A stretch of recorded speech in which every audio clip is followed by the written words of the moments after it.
Wow, okay, geez, I guess the internet has spoken. I was not expecting a random video I decided to do one afternoon to pop off the way it did, but the response has been overwhelmingly positive. This is the first time I've ever not been able to reach the bottom of the comments with like 2 scrolls of my mouse wheel, guys. It's crazy. I love reading all of your comments and responses, and I'm glad I succeeded in providing the laid-back vibe that I was going for with that video. Obviously, we have to do it again.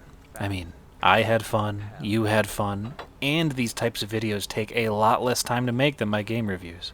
This is what we call a win-win-win scenario. A win cubed, if you will.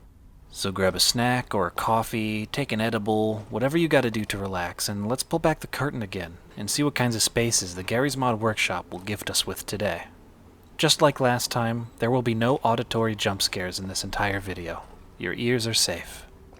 The range of environmental diversity in user-made maps is extremely vast, almost intimidatingly so, and it's fascinating. I think it's due to the fact that sandbox games like this have a very wide appeal, because who doesn't love throwing ragdolls around? So you get all sorts of people, all with their own distinct artistic flares and mapping spices. The Surreal maps I covered in my last video were great, but they're far from completely representative of the creativity you can find here, in stuff made by people who are just like you and me. So last time we looked at 3 maps that made me feel floaty? I don't know how to describe it. It was like I was in a dream. For one of them, we literally were in the recreation of the mapmaker's dream. I think that feeling is largely attributed to the fact that I was alone in the space. It was just me and the map. Something strange happens in your brain when you walk through a totally empty space, either in reality or in a video game. Even without realizing it, your subconscious mind starts asking questions like, where did everyone go? Or, what happened here? Your brain always looks for answers even when there aren't any to be found. This idea could not be more apparent than while exploring RP maps. RP stands for role-playing, so when you see a map called like RP_town, it means it's designed for role-playing servers. These maps typically have a lot more detail put into them than your regular sandbox maps due to the fact that they're meant to accompany dozens of players at once, all going about their own RP experiences. Role-playing in Gary's Mod was and still is a flourishing community. I mean, if you go into the server browser any day of the week, you can see that dark RP servers are right there at the top with the most players, every time. There's a certain psychological appeal to these RP servers.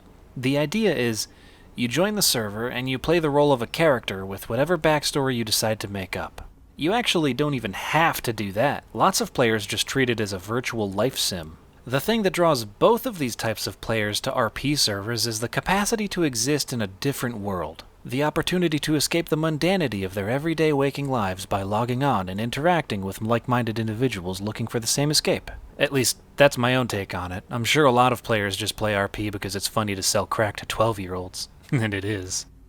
So let's look at an RP map, shall we? The one I want to look at today is quite old. It's called Evo City by Sergeant Sickness. Originally uploaded on Game Banana. This is an earlier version of it that I tracked down because I remember playing around a lot on it with my brother when we were kids.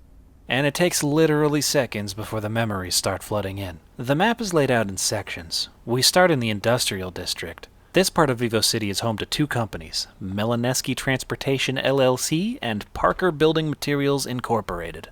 My first thought was that there used to be a fierce rivalry between the 2 companies on old RP servers, but actually I think it's more likely that the players working for each company worked together. Parker could make building materials like props for players to build their homes with, and Melineski truckers could ferry them to other parts of the map. The Parker building even has loading doors, so yeah. I think the truckers and the factory workers were working together to keep the economy of Evo City afloat. There's sets of working traffic lights, which is super cool, but it makes me wonder if there were hardcore roleplay servers where you'd get like virtual traffic tickets if you didn't stop at a red light, or if you didn't yield to pedestrians. Man, I feel like I missed out. I never actually got into RP, believe it or not. I was always a single-player guy, and still am. I only ever tried it one time. It's a very distinct memory. I joined a dark RP server to poke around and see what all the hype was about, and I remember people being angry about the fishing economy, but I didn't have a mic yet, so I couldn't really roleplay very effectively. Eventually, I just got lost exploring the map and found myself in a sewer. A player dressed up like a 50s gangster came up to me with a gun and robbed me, but I didn't know the key to give him my money, so he shot me. And that's where my RP experience ended. Feel free to share any Gary's Mod RP stories that you remember in the comments so that I can live vicariously through you. Let's move on to the next area. This road sign is real in that it actually does tell you what's up ahead. I think I want to check out the camping area first. On the way there's a shitty motel by the looks of things. Yeah, this place is definitely not up to code. Whoa. Ew, it looks like my first apartment in here. I bet this would be the only housing you could afford as a new player on a server. Half of these rooms don't even have doors. Ah, branching out, huh, Melaneski? Quarterly earnings must have been good. Actually, it's not clear to me if this means that this is a Melaneski building or if this is just an advertisement for the company. I'm gonna go with this being one of their buildings since there's literally no other branding on here at all. Inside is quite a pleasant and vaguely liminal indoor pool. Man, I can just feel how humid it is in here, just from the way it looks. That water would be so refreshing on a hot summer day, though. Yeah, screw it. I'm gonna take a dip. Oh, I got it. This could actually be an employee vacation spot. If you do well on your annual review, you get a trip to the company pool and a half-off coupon for floaty rental. Talk about benefits. Who needs dental when you have a diving board? Across the parking lot, we have a little TV studio by the looks of things, and if you think for a second that I'm not the type of guy to have a cooking channel on the Gmod RP server that broadcasts to all the TVs in the game, you got another thing coming. And if you're from Baltimore, you'd better watch out, because right next door, Big Bill Hell's used car dealership is booming with business.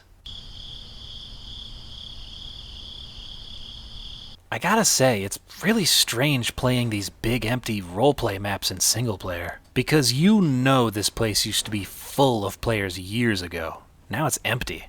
It's sad in a way, but in spite of that, it's cool to imagine the wacky adventures that players would get up to on servers like this. Stories of betrayal, greed, and friendship all had their place in maps like these, and still do. People connect on RP servers, man. I don't mean to make it sound like the RP scene is dead, because it's not. It's just that this map specifically is 17 years old at this point, and probably hasn't seen much RP action in many, many years.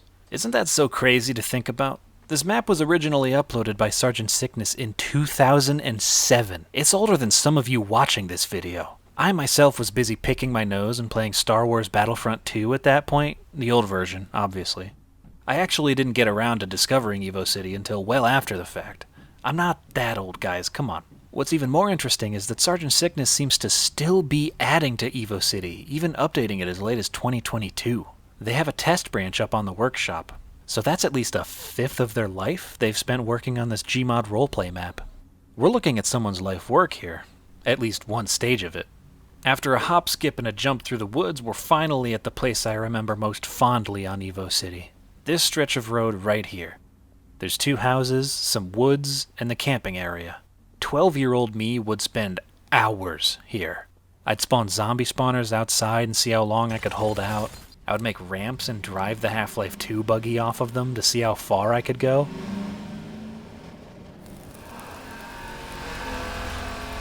One of my favorite things to do is actually to decorate the insides of these houses with props, kind of like an early form of house flipper. Anytime there was a new car add-on or zombie NPC to try out, I'd take it over here. I don't even really know why. There's nothing specifically unique about this area. It's just a nice place to be. In a way, you could say I grew up on this street. The park here was partially inaccessible in the original version of the map. The reason for that is that there was a cave over here in these woods that would cause your game to hard crash if you got too close. Fortunately, I found an updated version of this earlier iteration of Evo City, patched by Ash49. So now I kind of feel vindicated being able to look at what's back here. It's not much, but I feel vindicated nonetheless. I actually have a theory that the crash was put here on purpose by Sergeant Sickness to create a sort of secret cultish area that server admins or map devs could access if they knew which exact way to approach from without crashing their game. But that's just a crackpot conspiracy theory at best. I have no real way to prove that. Now I know what you're thinking, because I'm on the same page. What about downtown? That sign back there said there was a downtown. So let's check it out. If memory serves, it doesn't disappoint. I like how the first thing you see is a KFC. Of all the fast food chains, KFC is the only one in town, so you'd better like fried chicken. Try our new KFC bowls, only $2.99. Yeah, those were the days. Hey, here's a tip for you guys. You can just make KFC famous bowls at home for a fraction of the price. It's so easy. Instant mash, packet of gravy, can of corn, cheddar cheese, and chicken. Personally, I like using popcorn chicken, but you can use chicken nuggets, tenders, or cut up chicken fries. Makes a really great weeknight dinner. The inside isn't as well put together as the Taco Bell from the last video, though. Good luck making Kentucky Fried Chicken with no fryers, suckers. You're gonna make a mess. The Tides Hotel across the street would be a nice place to stay. It's definitely classy. It's called Tides Hotel because it uses textures from the Counter-Strike map DE Tides. Cute.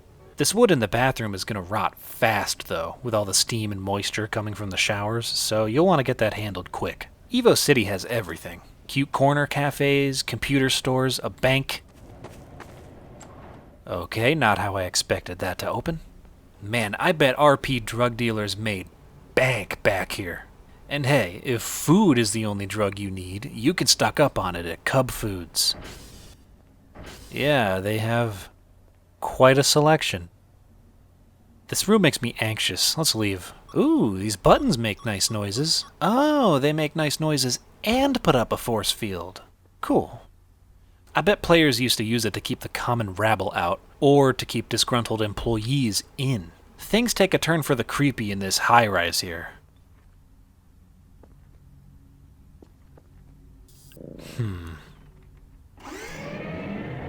Oh, of course it's a secret lab. Oh, I'm sorry, a wheelchair-accessible secret lab. They have all the stuff needed down here to do some seriously Resident Evil type shit. Operation rooms, quarantine cells. Only thing missing is the laser hallway and the typewriters. This is such an unexpected twist to the map. Imagine the roleplay potential here. You're going about your day just working for like Melaneski or whatever, saving up for a new car at Big Bill Hell's, and one day a shady player with the G-Man player model approaches you, hands you a business card, and leaves. You go to the address on the card and it's this place. They offer you a job. It pays well. You could buy that new car, and it's close to the KFC, so you accept it. It doesn't take long for you to notice that something is wrong here. Coworkers disappearing on their coffee breaks, weird noises, arguments heard in adjacent rooms, so you investigate. You find the lift. You take it down. You turn the corner. The RP is only beginning. Well, that's really all I had to show you on this map. I think it's super interesting to look at RP maps, both new and old, and imagine the crazy shit that players would get up to. So many stories to these buildings. Holy shit. Was that a pun? That one just came out of me. I wasn't even trying. I'm sorry. Alright, shh, listen. There's actually more to this map, but you gotta keep it on the down low, alright? Not everyone knows about this.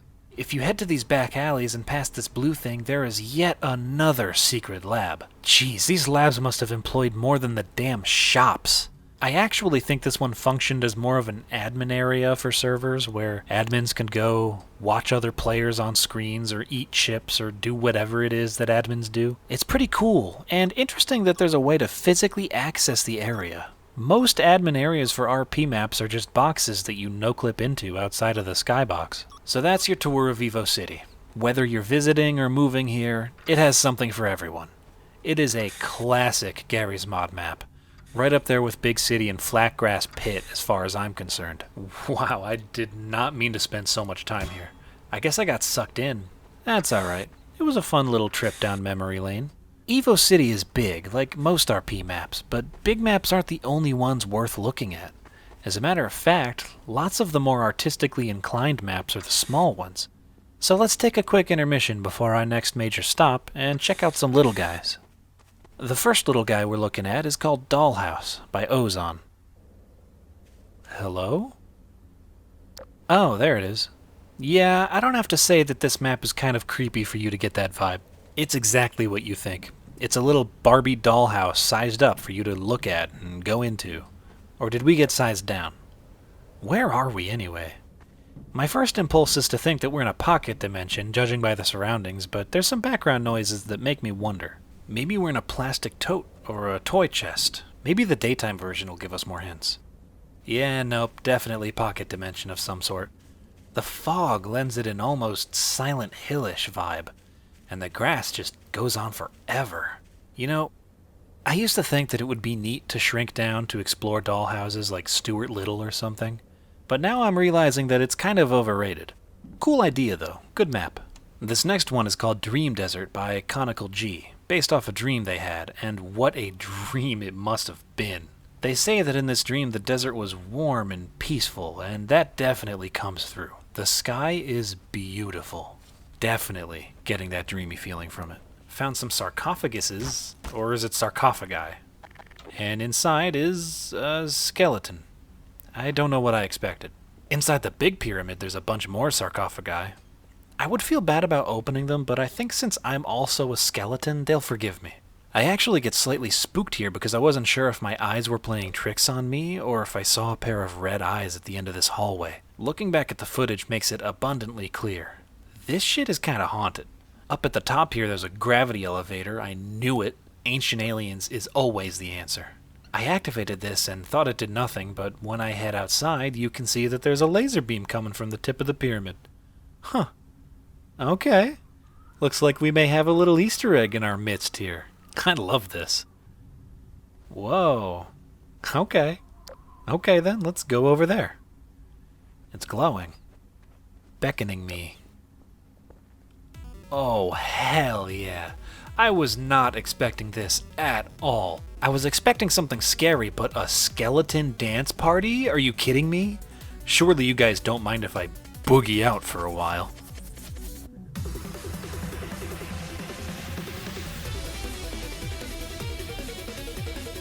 These are my people.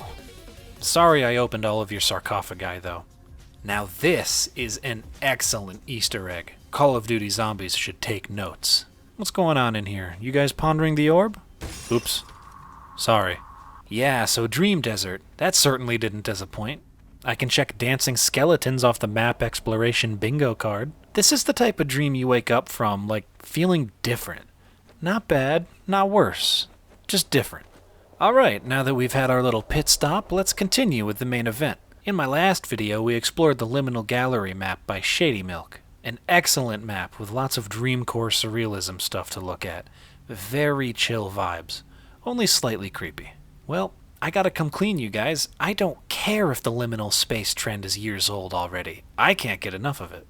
There's something so intriguing about the questions that these spaces raise without even trying. Particularly the ones that feel strangely familiar or comforting in their nonconformity. Someone in the comments of my last video said that it's like an aesthetically correct but functionally incorrect imitation of human architecture. Spaces that are not feasible or even possible in the real world draw me in tremendously, and by the looks of things, Shady Milk has provided plenty of that in their direct sequel to Liminal Gallery, Liminal Gallery 2. Alright, let's do it. I'm so excited. So, just like last time, we spawn in a blank room, and the first section greets us with a big-ass melon and her babies. I've since learned that the melons and the metal pawn-shaped thingies are references to the YouTuber The Librarian, who I had not heard of before. They seem pretty cool. That being said, come get your melons, dude. I keep tripping over the damn things. I'll admit, this room was messing with my head. My ape brain took way too long to realize that the ceiling was a mirror. Really trippy. Usually mirror ceilings would mean that people get freaky in here, but it doesn't really look like a comfy room to get freaky in. We also get to peruse some more AI-generated art, and I think it's interesting that you can literally see the increase in image quality that AI can produce between the first Liminal Gallery and this one. Or maybe the map maker just found a better model. It's probably that. In the next room, we have lots and lots of boxes. What's in them, you ask? Who knows? It could be anything. But over here on the drafting tables, they seem to be drafting blueprints for something called the XR1000P, and I'm trying to figure out what that is. A quick Google search returns a Netgear brand internet router called that, some motorcycles called that, and a handful of other electronics with that name or something similar. If anyone wants to take a good look at this blueprint and tell me what you think it is, feel free. I've checked out the boxes themselves, but they just say typical box stuff, like fragile and inspect on arrival. If I were to guess, though, I'd say that the boxes are filled with electronic items of some sort, possibly networking equipment. I'm sure there are motorcycle parts that are fragile, but if you were to ask me which was more likely to be called fragile, electronics or motorcycle parts, I'd say the electronics were more prone to breakage. Speaking of breakage, adjacent to this warehouse is a cute little break room. complete with a toilet where your only privacy is some curtains that don't go all the way down. No thank you. If this was the only toilet I had available to me at work, I'd just hold it. I don't know about you guys, but I need complete and utter privacy to go to the bathroom. Even if there's someone standing outside the bathroom door, I won't be able to go. The primal part of my brain just says no, it's not safe. And that's right, we've got a vending machine too. Looks like candy, pretzels, potato chips. Pretty good variety. And before you ask, yes, of course I'm thinking about the livability test. So far it's looking kind of bleak though. If we assume there's running water, we have that covered, but what if it doesn't work? What if it's like Project Zomboid and the water will shut off at some point along with the power? That flickering light back there doesn't bode well, so we should find a generator of some sort just in case, right? I know it's just a Gmod map, but I can't help it. Survival is just where my brain goes. There's a locker room with some clean suits for some reason, and a weirdly placed pool of water right here in the center.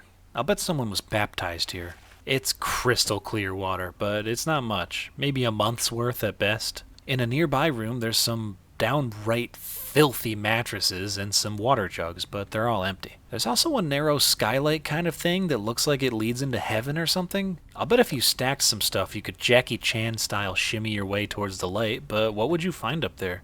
Is that how you escape, or do you get vaporized? I guess you could try going up there once you've exhausted all of your options and decided that you hate it here, but there's still so much we haven't seen yet. There are other options to consider before we self-vaporize, like our old friend Pawn Piece, locked up, and rightfully so for creeping me out. I wonder who locked it up. Through these double doors we find a big office-type space, complete with some Roman-style statues holding pikes in case you were starting to feel comfortable. And you'll never guess, more melons. Look at them, plotting. Discussing. If I didn't know any better, I'd say that the melons are running the show here. Or that they represent something, like struggle. Or maybe they're the people that get trapped here in the gallery and don't escape. Either way, they're everywhere. They probably locked up the pawn piece. Lucky for us, there's a cozy little living space just across the hall, complete with our old friend Void Sky. Man, it's like nothing up there. It's like a cloudy summer night in deep August. It's made less creepy by the cricket sounds, though, which are nice. Crickets are so funny to me because when it's a chorus of them, it's lovely background noise, and it's very relaxing. But when it's just a single cricket chirping every 30 seconds, it gets really, really irritating. Check this out. We've got some books and TV. Bingo. Not looking too bad for entertainment so far. Maybe if we're lucky, some of the boxes in the warehouse back there have some VHS tapes in them, and we can watch the Rugrats movie or something. Okay, liking it less here now that I see that there's a goddamn black pit of nothingness in the basement. I try to go back upstairs, but the door is locked. I'm trapped down here. So I guess I'll make the most of it and see if there's any candy through this door. Nah, it's just a silly room. I never saw myself sitting alone in a tiny padded room doing tech deck tricks with a fruit, but here I am, doing exactly that. Life's funny like that sometimes. Okay, the door back is unlocked now, so I guess that melon had the key in it or something. There's something wrong here. Maybe we should go. I think it's these windows. They're too big. And there's no curtains or anything. It's creepy. Makes me feel like I'm being watched. As we move deeper in, there's some pretty solid presentation. The map really leans into its gallery roots here with some paintings. This one's pensive. This one's ashy. Better get some lotion. This one has 3 legs. After that, though, I'm given a fork in the road. I'm just gonna pick a door and go down through it as far as I can. Eeny, meeny, miny, this one. The sky room is pretty cool. It's creepy. I like it. It feels suffocating, though. There's some irony to the juxtaposition between the ceiling made to look like the sky and the cold industrial brick that surrounds this entire eerie courtyard-type area. Almost imposingly so. There's some environmental cues, too. There's a swing set and some picnic tables. My guess is that this is some sort of weird indoor park or something, but what's with the observation slots up there? Why would you need to watch this room through narrow slots in the wall like it's a bomb test site? And the ceiling, it's like, is there somebody up there? Who are they? If we head back down the hall a bit, we've got another sky room. This one somehow manages to be even more perplexing than the last one because all of the furniture and wallpaper is on the outside, while on the inside is all the outdoor stuff, like the table and the swings. It's like some kind of bougie art exhibit. And in the basement there's another weird painting. I think it's some sort of nebula with a space cow in the foreground. Oh, wow. How long was I staring at that painting? I wonder if... Oh! Big black hole. Who put that there? That wasn't there before. Ow, my knees. Not cool. At least the exit door is unlocked now, so let's head out. If I were a lesser man, I'd make a 300 reference right now. Is this carpeted wall? Man, that's weird. Better not smoke or cook anything with garlic and onion in here, or else this hallway is gonna stink forever. In the next room, there's some pools that are actually pretty comfy. I would not be opposed to spending some time here. It would make a great place to nap since it's usually nice and warm in these indoor pools. And there's lots of water here that you could boil to make drinkable, so I think we're good on that front. Making an educated guess based on the math I did in the last video, I'd say that there's definitely at least 2 lifetimes of water between all the pools in this section alone. I'm trying to go through this dimensional rift quickly because it's so goddamn bright that it actually hurts my real-life eyes. I've darkened it for viewer comfort, but for me, this was pure white. Like turning on your DS at 3 a.m. levels of flashbanging. In my haste, though, I failed to see a gap in the floor, and I seem to have fallen down into some sort of waiting room? Alright, call my curiosity piqued. What do people wait for in this room? Whoa. Alright, I'll admit it. If you were to ask me, Logan, what's around the corner of this hallway here? I would not have said a giant pyramid with an ethereal light on top of it. And I think that speaks to my short-sightedness. I have a lot to learn. This whole room is actually really, really strange, mostly because of the questions it raises with no reasonable answers. There's a lot of stage lights and stuff set up, so it makes me wonder if there's some sort of broadcast going, or an expo or something. But then there's also trucks in here, which is funny because you'd only be able to drive them in this room because there's no way that they fit through the exits. And hey, check it out. There are some generators here that we could hook up somewhere in case the lights ever stop working. I'd recommend plugging it in somewhere that has that black void thing for a sky, since if you run it in an enclosed space, you'll suffocate. We could also siphon gasoline out of these trucks to run it too, since they aren't going anywhere. Over yonder, there's also what looks like plywood buildings under construction, which confuses me even more. What are the buildings for? Are they stores, houses, or what? If I were to guess, I'd say that this is some kind of mall or convention center that's in use but still heavily under renovation. There was a place like this at the grocery store I used to shop at with my mom when I was a kid. It was weird because you'd go through some of those plastic cooler noodle doorways and instantly go from a normal, well-lit grocery store section to a big, dark, unfinished room with a lot of weird orange lights with chicken nuggets and stuff in the coolers. There was no big-ass pyramid, though. Let's get to the bottom of this, or rather, the center. Ah, never mind. The ancients have plans for me, I guess. Wait just a goddamn second. These are dioramas of some areas from the first Liminal Gallery. Look, this is the creepy wing. And this is that room that leads to... the pit. Oh, there's some lore going on here for sure. Maybe this is where they planned it all. Or, more likely, it's probably just a cute Easter egg. Heading through this exit door, I get teleported again to the upper floor of some kind of store. To the left, there's a hotel corridor of some sort, but none of the doors open. And then there's a creepy little guy here that you'll miss if you blink. But since his appearance is tied to a trigger in the hallway, you can just stand here and get a good long look at him. There he is. See? He's not so scary. Kind of ruins the liminal vibe, though, since being alone is a huge component of the sensation that these spaces bring forth. I soon find myself wandering aimlessly through the rooms. It becomes clear to me that the map is trying to mess with me by teleporting me around and looping me back around to places I've been before. It's all very confusing. I crawled down this Oompa Loompa hole to find another AI-generated image of a watermelon, and I can't get back out unless I die or no-clip. Up on the ceiling of this room is a giant L, so I guess that's a sign? Is it an L for Logan, or an L for L? Or maybe Lithgow. Like John Lithgow? Oh, and I also found this strange concrete area that feels like sort of a gateway that allows you to travel through to different universes or something. At least, that's the way it feels. Reality really does feel fleeting on this map. It's maddening in a way.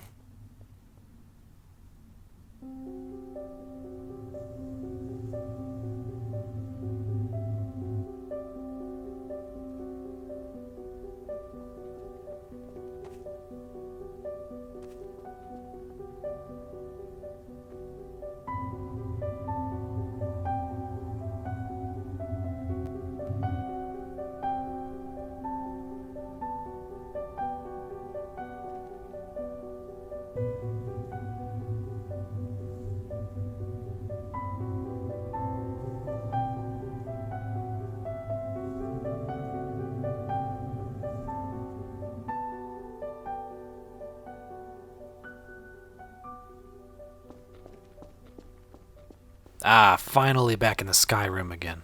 Let's double back and take another route.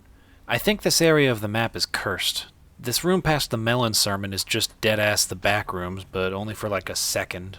Then it's a portal to hell. Actually, no, it's just a portal to another damn melon. Every road leads to melons, and the pawn piece from hell is here now. What, dude? What? You want some melon? Here, take it. Just get off my case. After some more aimless wandering, I finally get my bearings. I'm back in the store that we were looking down at from above. Not much here. I guess they went out of business. I wonder what they sold. Probably some kind of gift shop for the gallery.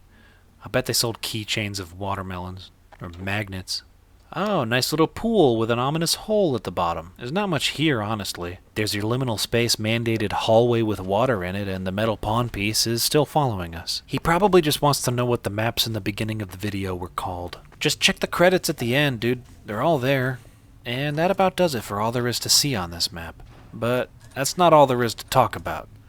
We've looked at liminal space. Now let's look at livable space. If anyone missed the last video, one interesting thought experiment I like to do while exploring Gmod maps is to think about whether or not you could survive here if you were just blinked out of reality and into this space randomly while going about your everyday life. So let's talk about sleep. I think the best option for a sleeping area is easily the house we found early on. It's got a bed, TV, plenty of books. I know I complained about the big windows making it feel like I'm being watched, but that's an easy fix. Just grab some of the boxes from the warehouse and flatten them to put them up on the windows. This leaves only one major issue in my eyes. There is no bathroom here. You would have to jog all the way from here to the warehouse to use a toilet, but you know what? If you really have to go and you can't hold it for long, just go in the yard. And don't waste your, waste. Use it as fertilizer for your melon farm. What? You want to survive or not? My advice? If you get trapped in this space, gather all the melons and bring them to the apartment. Freeze as much of it as you can and put the rest in the fridge. I hope you like watermelon because that is all you're eating for the foreseeable future. There is easily 3 times the amount of watermelons on this map than in the first one. So clearly, melon farming is the key strategy for survival. Just plant them in the backyard and fertilize them when you go to the bathroom back there. They do need light though, so I'd grab some of those stage lights from the Illuminati Convention Center and bring them up here. The water is a bit far, but you can use these water jugs we found earlier to store water and stockpile it closer. It should be noted that watermelon takes about 3 months to mature, give or take a few weeks for weather conditions. So, is there enough food around here to survive for 3 months until the first harvest? Let's see. The vending machine in the break room has 8 bags of chips and 8 packages of candy of different varieties. And there's another one with the same items in it in the hotel wing with the spooky guy. So, 16 bags of chips, 16 candy products. There's probably a bit of food in the fridge already, plus the old fries and milk on the table, and whatever's in that doggy bag. Probably some stale Timbits or something. And yeah, I counted the watermelons. There's 50 scattered around the map. Christ, that's a lot of melons. I might have miscounted slightly, but gee willikers, that is melons for days. Weeks maybe, but that's the problem. Watermelon is okay, you can live off of it for a bit, but they are like 90% water. You'd be cracking into those vending machines sooner than you'd think. You would probably be able to survive for 3 months off of 50 watermelons and some salty snacks if you ration them responsibly, but some of them are going to go bad before you can eat them, and you would be extremely vitamin deficient pretty fast. So yeah, I'd say you could maybe survive here, but not comfortably, since once you go through the vending machines, there is nothing left besides watermelon and grass for you to eat. And I don't know about you guys, but this place gives me the creeps. Way more than the first Liminal Gallery. So I'd definitely be trying to find a way out. Maybe try the white light in that ceiling. Or the 300 hole. Well, that does it for Liminal Gallery too. Overall, not as much of a vibe as the first one, since it seems more preoccupied with messing with you rather than providing a surreal spectacle, but still very, very cool. The spaces are extremely well done in terms of mapping, and you can tell a lot of time and care was put into making it. It reminds me of the game Control, which takes place in a building that's constantly shifting and changing, like an SCP or something. And that game's great, so this map gets a big thumbs up from me. Our next and final stop is a map called Fish House by Rudoraro. It's set in the Half-Life 2 universe, far away from any Combine. Oh, this is kinda nice. Is that him again? Where's that coming from? Ah, that's better. I've played Half-Life 2 too many times to listen to the Breencast again. You know what? I only have 5 videos on my channel as of this one, and I think Dr. Breen has come up in 2 of them now. Get out of my head, Wallace. Huh. Pretty nice in here. Lots of beer bottles, so there's that. One of my favorite things to do with these maps that are just one house is to put on my detective hat and figure out what kind of person lives or lived here. The TV and the lights were on when we arrived, so I think it's safe to assume that the homeowner is around here somewhere, probably out fishing. If we head upstairs, there's a computer, which is surprising because I don't see a whole lot of other tech around here. The case is open though, so I think it's safe to assume that the person who lives here has at least some knowledge of how to maintain a computer. There's more beer bottles, a lot more actually, so they probably drink a lot. Can you blame them? What else is there to do out here besides get drunk and play Minesweeper on this E-machine? I have to pause my investigation for a moment to appreciate the wooden trim along the corners and the walls. It really pulls the house together, and it makes it feel a lot more believable. So we've got beer and computers, that's a start. And we're in the Half-Life universe, as Rudoraro said themselves, so I guess my biggest question would be whether it's someone who's lived here the entire duration of the Combine occupation of Earth and has somehow avoided detection the whole time, or if it's a wanderer who decided to settle down here. Let's explore some more. There's a strange little storage shack on the adjacent island, but there's just regular stuff in here. There's some supply crates, but that's not interesting. They could have just fished them out of the water. What is interesting is that there are 2 graves over here. They don't look too recent, though. Looks like whoever's buried here has been resting here for a long time. Oh, hello, buddy. I didn't notice you here. I'm gonna name you Harold. Oh, I didn't see that either. Some civil protection graffiti.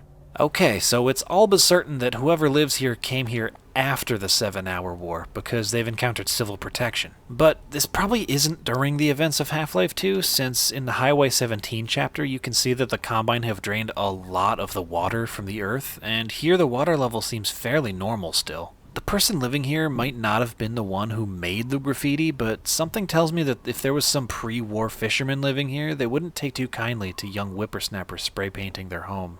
Oh yeah, and there's this airboat, armed with a gun taken from a Combine attack helicopter. That, combined with the Lambda symbol in the house, tells me that we're definitely talking about someone with ties to the Resistance here. That boat is probably how they got out here in the first place. On the final island, there's a little shack.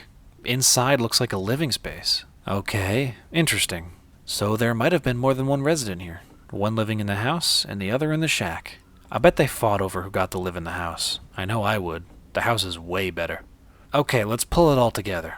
We've got the airboat, some post-war graffiti, and the Lambda symbol in the house. This tells me that at least one of the residents of this place has or had ties to the rebels. Downstairs in the main house, there are photographs of Black Mesa personnel. Those didn't come from nowhere. This has to be someone who was at Black Mesa. Someone who got out and recovered these photos somehow. There's also the 2 graves out on that other island. There's no real way of knowing for sure, but I'd be willing to bet that they were already here before, since I doubt rebels would have the ability to hew a perfectly cut gravestone from the rocks. So here's my final hypothesis.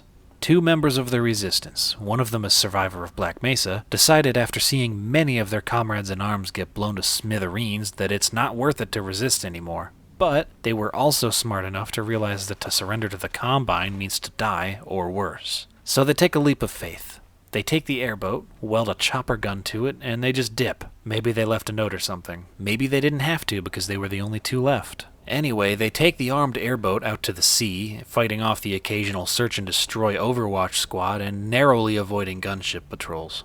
After weeks of running, hiding, and praying that they didn't get picked off in the open water, they come across this series of islands. Overgrown and weathered, but a paradise compared to what they had been through. How long would this paradise last? I give them a year. 2 max. The Combine aren't exactly known to leave loose ends untied. Great job with this one, Rudoraro. You created something pretty to look at and thought-provoking using just vanilla Half-Life 2 assets. That's not easy. The Gmod mapping community continues to be an absolute goldmine of places to explore, if you're like me and you just like seeing environments. Whether you want to wander around a now-defunct roleplay map and imagine what players were getting up to in 2007, pretend to be a doll in a Barbie's dream house, or have a mentee bee in a liminal space, it's got you covered. The content is unbelievably diverse and chock full of artistic inspiration. I never thought I'd be raving with skeletons minutes after talking about my childhood, but I couldn't be happier that it happened. Oftentimes, when people consider buying a new game, they try to gauge how much content they'll be getting for their 60 or 70 bucks, how many hours of enjoyment you'll be paying for. Well, if you're looking for a bang for your buck, I think Gary's Mod is up there with one of the best money spent to hours of entertainment ratios on the market, completely thanks to the active player base that continues to make stuff every single day. And I just talk about the maps, that's just scratching the surface of the things you can get on the workshop. And it only costs 10 bones. Alright, that's all I've got for you this time. I thought I'd go a little long for this one, as a little treat for you guys for getting me to 2,500 subs. You deserve it. It definitely doesn't have anything at all to do with the fact that I just got carried away and got way too excited to explore more maps. I hope everyone had a chill time. Just like last time, every single map that appeared in this video, including the ones used for background footage, are in the credits, so that you can explore them yourselves if you want to. Stay tuned for more videos, and if you have pets, don't forget to clean their water bowl regularly. Okay. See ya.